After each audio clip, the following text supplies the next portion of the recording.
ഞാൻ കഴിഞ്ഞ ദിവസം എൻ്റെ ഒരു സുഹൃത്തിൻ്റെ വീട്ടിൽ പോയി. അപ്പോൾ ആ സുഹൃത്തിൻ്റെ വീടെന്ന് പറയുന്നത് ഒരു പുഴയുടെ തീരത്താണ് കേട്ടോ, ആലുവ പുഴ എന്ന് വെച്ചോ. അപ്പോൾ പുഴയുടെ തീരത്താണ്. അപ്പോൾ ഞാൻ അവിടെ പോകുന്ന സമയത്ത് എൻ്റെ മനസ്സ് ഒരു യുദ്ധഭൂമിയിൽ എന്ന പോലെ ഭയങ്കര സംഘർഷത്തിലിരിക്കുന്ന ഒരവസ്ഥയിലായിരുന്നു ഞാൻ അവിടെ ചെല്ലുമ്പോൾ എൻ്റെ മനസ്സെന്ന് പറയുന്നത്. ഞാൻ ആ വ്യക്തിയുടെ അടുത്ത് ചെന്നു. അപ്പോൾ അദ്ദേഹം എന്നെ ആ പുഴയുടെ തീരത്തേക്ക് കൂട്ടിക്കൊണ്ടുപോയി. എന്നിട്ട് അവിടെ ചെന്നിട്ട് ഇരിക്കാൻ പറഞ്ഞു. അപ്പോൾ എൻ്റെ മനസ്സ് ഭയങ്കരമായിട്ട് ഇങ്ങനെ അസ്വസ്ഥപ്പെട്ടുകൊണ്ടിരിക്കുകയാണ് ആ സമയത്ത്. അപ്പോൾ അദ്ദേഹം ഒരു ചെറിയ സൂതിങ് ആയിട്ടുള്ള ഒരു മ്യൂസിക് അദ്ദേഹം വെച്ചു. അതിനുശേഷം അദ്ദേഹം മെഡിറ്റേഷനിൽ എന്ന പോലെ ഇരുന്നു. അപ്പോൾ ഇത് കണ്ട മാത്രയിൽ ഞാനും അതേപോലെ തന്നെ ഒരു മെഡിറ്റേഷനിൽ എന്ന പോലെ ഞാനും ഇരുന്നു. അപ്പോൾ ആ സമയത്ത് മുഴുവൻ എനിക്ക് തൊട്ട് ഓപ്പോസിറ്റ് കരയിലായിട്ട് എനിക്കൊരു അമ്പലം കാണാം. അപ്പോൾ അങ്ങനെ മെഡിറ്റേഷനിൽ ഇരിക്കുന്ന സമയത്ത് എൻ്റെ മനസ്സിൽ ഞാൻ ഇങ്ങനെ ഭഗവാനോട് പറഞ്ഞുകൊണ്ടേ ഇരിക്കുകയാണ്. ഭഗവാനെ, എനിക്ക് വല്ലാതെ അസ്വസ്ഥമാണ് എൻ്റെ മനസ്സ്, എനിക്ക് സമാധാനിക്കാനാവുന്നില്ല, പ്രശ്നങ്ങൾ വന്നുകൊണ്ടേ ഇരിക്കുകയാണ്, വിഷമങ്ങൾ വന്നുകൊണ്ടേ ഇരിക്കുകയാണ്. ഞാൻ എന്നും നിന്നെ വിളിച്ചിട്ടും നീ എന്തുകൊണ്ടാണ് എനിക്ക് ഇങ്ങനെ വിഷമങ്ങൾ തന്നുകൊണ്ടേ ഇരിക്കുന്നത് എന്നിങ്ങനെ ഞാൻ ഇങ്ങനെ നിർത്താതെ ഭഗവാനോട് ഞാൻ ഇങ്ങനെ പരാതി പറഞ്ഞുകൊണ്ടേ ഇരിക്കുകയാണ്. അപ്പോഴും ഈ സൂതിങ് ആയിട്ടുള്ള മ്യൂസിക് അത് സൈഡിലുണ്ട്. ഒരു പോയിന്റ് ഓഫ് ടൈമിൽ ഞാൻ ആ കണ്ണടച്ചുകൊണ്ട് തന്നെയാണ് ഞാൻ ഭഗവാനോട് ഇങ്ങനെ എൻ്റെ മനസ്സിൽ പരാതി പറഞ്ഞുകൊണ്ടിരിക്കുന്നത്. ഒരു പോയിന്റ് ഓഫ് ടൈമിൽ ഞാൻ എന്നെ കാണുന്നത് ഒരു ആൽമരത്തിൻ്റെ ചോട്ടിലായിട്ടാണ് ഞാൻ എന്നെ കാണുന്നത്. ഞാനിങ്ങനെ ആൽമരത്തെ ഫേസ് ചെയ്ത് നിൽക്കുകയാണ്. നോക്കുമ്പോൾ ആൽമര ചോട്ടിൽ ഭഗവാൻ ഇരിക്കുന്നുണ്ട്, ഭഗവാൻ കൃഷ്ണൻ ഇരിക്കുന്നുണ്ട്. അവിടുന്ന് ഇങ്ങനെ ആ എന്താ പറയുന്നത്, മുരളി ഇങ്ങനെ ഊതിക്കൊണ്ടേ ഇരിക്കുകയാണ്. ഇതെനിക്ക് കാണാം. അപ്പം ഞാൻ അപ്പോഴും ഭഗവാനോട് പറയുന്നുണ്ട്, ഭഗവാനെ, എനിക്ക് താങ്ങാനാവുന്നില്ല, വിഷമം വരുന്നു, മനസ്സ് ഇങ്ങനെ ആവലാതിപ്പെട്ടുകൊണ്ടേ ഇരിക്കുന്നു ഭഗവാനെ എന്ന് പറയുമ്പോഴും അവിടുന്ന് എന്നെ നോക്കാതെ ഇങ്ങനെ ആ മുരളി ഇങ്ങനെ ഊതിക്കൊണ്ടിരിക്കുന്നതാണ് ഞാൻ കാണുന്നത് ഒരു പോയിന്റ് ഓഫ് ടൈമിൽ. അപ്പോൾ കുറച്ച് കഴിഞ്ഞപ്പോഴത്തേക്കും എൻ്റെ പരാതിപ്പെട്ടി അടഞ്ഞുപോയി. അതായത് പരാതി അങ്ങ് ഇല്ലാതെ ആയി വന്നു.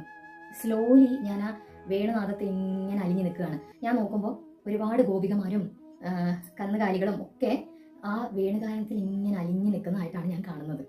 പതിയെ എൻ്റെ പരാതികൾ ഇങ്ങനെ ഇല്ലാതെയായി. പിന്നെ പ്രകൃതിയിൽ കേൾക്കുന്നത് ഭഗവാന്റെ ആ വേണുഗാനം മാത്രമേ നമുക്ക് കേൾക്കുന്നുള്ളൂ. എൻ്റെ പരാതി പതുക്കെ ഇല്ലാതെയായി.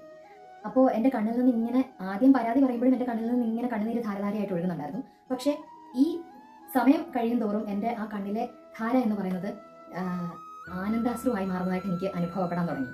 കുറച്ച് കഴിഞ്ഞപ്പോൾ എൻ്റെ പരാതി ഒന്നുമില്ല, ഇങ്ങനെ കണ്ണിൽ നിന്ന് ആനന്ദാശ്രു ഇങ്ങനെ ഒഴുകുന്നു. കുറച്ച് കഴിഞ്ഞപ്പോൾ ഞാൻ ഓട്ടോമാറ്റിക്കലി കണ്ണ് തുറന്നപ്പോൾ ഞാൻ കാണുന്നത് ഞാൻ ആ പുഴക്കരയിൽ തന്നെയാണ്. എനിക്ക് ഓപ്പോസിറ്റ് കരയിൽ അമ്പലം എനിക്ക് കാണാം.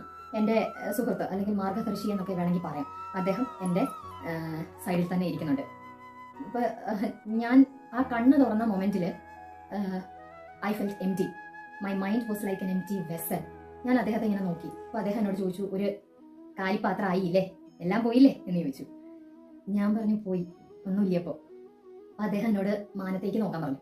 ഞാൻ മാനത്തേക്ക് നോക്കുമ്പോൾ ഒരു പരുന്ത് വട്ടമിട്ട് പറക്കുന്നുണ്ട്. അപ്പോൾ ഞാൻ ചോദിച്ചു, ആ പരുന്താണോ എന്ന് ചോദിച്ചപ്പോൾ അദ്ദേഹം പറഞ്ഞു, ആ പരുന്തല്ല, അതിനും മേലേക്ക് നോക്കൂ എന്ന് പറഞ്ഞു. അപ്പോൾ സാധാരണ നമ്മൾ പരുന്തുകളെ കാണുന്ന ആ ഒരു ഉയരം ഉണ്ടല്ലോ, ഇത് അതിനുമൊക്കെ ഒരുപാട് മുകളിൽ ഒന്നല്ല ഒരു 3-4 പരുന്തുകൾ, തീരെ ചെറുതായിട്ടേ അപ്പോൾ നമുക്ക് കാണുന്നുള്ളൂ പരുന്തുകൾ. പക്ഷെ അതെനിക്ക് എനിക്ക് കാണാതെയായി. അപ്പോൾ അദ്ദേഹം എന്നോട് പറഞ്ഞു, കണ്ടുപോകും, ഭഗവാൻ എങ്ങും പോയിട്ടില്ല, ഭഗവാൻ എല്ലാം കാണുന്നുണ്ട്, കേൾക്കുന്നുണ്ട്. ഇപ്പോൾ ഈ വിഷമം കണ്ടിട്ട് ഇതാ ഭഗവാൻ വന്നിട്ടുണ്ട്, ഭഗവാൻ എല്ലാം അറിയുന്നുമുണ്ട്, ഒന്നുകൊണ്ട് വിഷമിക്കണ്ട കേട്ടോ എന്ന്. സത്യം പറഞ്ഞാൽ എനിക്ക് ആ ഒരു മൊമെന്റിൽ ഞാൻ അനുഭവിച്ച ആ ഒരു സമാധാനം എന്ന് പറയുന്നത് എന്താണെന്ന് എനിക്ക് പറയാനറിയില്ല. ഇനിയിപ്പോൾ ഇത് എൻ്റെ ഒരു മനസ്സ്, എൻ്റെ ഉപബോധ മനസ്സ് സ്വയം സൃഷ്ടിച്ചെടുത്ത ഒരു പിക്ചറാണോ എന്ന് ചോദിച്ചാൽ എനിക്കറിയില്ല. ഭ്രമകൽപ്പനകളാണോ എന്ന് ചോദിച്ചാൽ അതും എനിക്കറിയില്ല. പക്ഷേ എനിക്ക് ഒരു കാര്യം അറിയുള്ളൂ, ഭഗവാൻ കൃഷ്ണൻ എന്ന് പറയുന്നത് ഇറ്റ്സ് സംതിങ്. രാധേ രാധേ.